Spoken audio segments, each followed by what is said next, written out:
If you want a good board, you get it from a good shaper.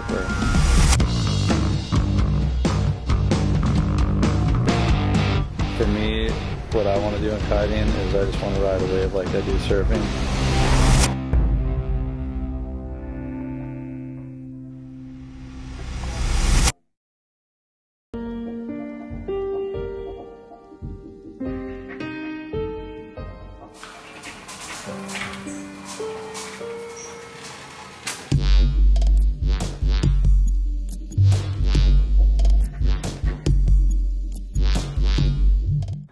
I just love grabbing rail and pulling into tubes on my backhand. I think there's a massive advantage with grabbing your rail. You can get yourself in a really tight little ball and you can push through and fit into, you know, the tiniest of sections. And it also, you know, really gives you the opportunity to really lock into your board and maintain control and composure, you know, throughout tight parts of the wave.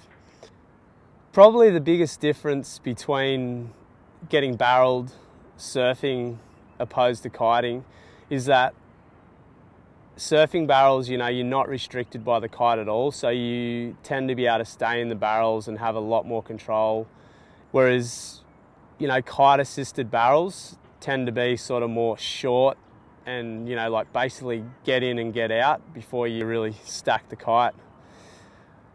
I like to ride in the barrel hooked in pretty much all the time. I have played with, you know, getting barreled unhooked, but I really find riding hooked in gives you an added advantage of being able to sheet in and out the kite while you're in the barrel. When you're riding unhooked, you're really limited to just the one speed and just doing subtle adjustments. And, you know, like I've definitely had some fun barrels over the years unhooked, but the best ones I've had and the longest ones I've had have definitely been hooked in. And you can see as I'm setting myself up, what I'm doing is I'm looking down the line and I'm visualizing where it's going to start barreling and where I need to pull into the wave. At the same time, I'm also positioning my kite exactly where I need it to be at that point. And that's absolutely key. If your kite is in the wrong position, then it's going to go all wrong. You're going to, you know, once the power of the wave picks you up and starts, you know, running you through the tube, you're going to end up going faster than what your kite's going, and, you know, your kite's going to fall out of the sky. So at this point, what I'm doing is I'm edging quite hard against the kite.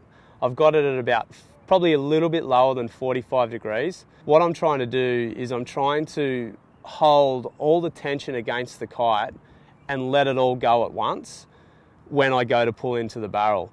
Okay, now I've seen the wave is about to break and it's going to start barreling, and I'm, you know, ultimately going to put myself under the lip. So what I've done here is as I've just started my bottom turn, I've sheeted the kite completely out, and the kite's moving in exactly the same direction as what I am. Probably the biggest issue with riding your kite in a barrel is your lines going through the lip of the wave. You are going to come to a point where, you know, the lip just overpowers the lines and pulls the kite in the wrong direction. But it is going to be able to withstand it a little bit. And that's what I mean by riding, you know, like really short, quick barrels. It's sort of more, you know, like more of an in and out. I'm really not going to grab my rail until I absolutely need to, and that's just as the lip's about to come over me. When you grab rail, it's really, really important that you know, find that sweet spot on your board. I basically have all my weight on my front foot, and all I'm doing with my back foot is really guiding and steering my board or making slight, subtle adjustments in, you know, certain directions that I need to go. In particular, if I'm trying to, you know, get a little bit higher up on the wave because it's getting a bit tighter, or if I need to go lower to get a bit more speed. You can see the advantage of riding hooked in here is that I just need to keep one hand on the bar and just slightly sheet it in or out as I need more or less power. At this point, there's a couple of things that can go wrong if you do wipe out or if you do crash your kite. First thing is, if you crash your kite, you could, potentially get tangled up in your lines because you're still moving forward. So what I suggest in that situation is just completely get rid of your kite as quick as you possibly can. Forget about the wipeout, just focus, like everything on unhooking yourself from your bar and just completely getting rid of your kite. If you wipe out and your kite's still in the air, just try and keep it in the air. Like I've mentioned before, I say to myself, fly the kite, fly the kite, fly the kite. If I get to a point where the wipeout becomes too intense and I'm upside down and I don't know which way to pull the kite, then don't fly it at all.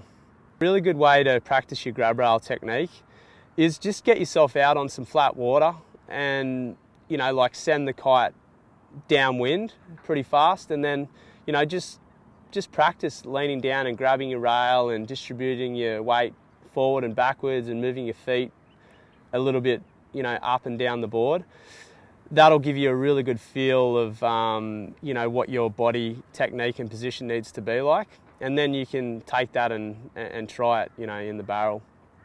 The final tip I'm going to leave you with for riding backside barrels successfully is you need to do it unstrapped. When you're locked into your straps and you want to grab rail, it doesn't let you move up the board and center your body and distribute your weight evenly enough over the board.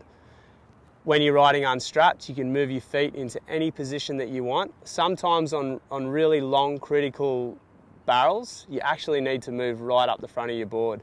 If you're using straps, it's not going to allow you to do this.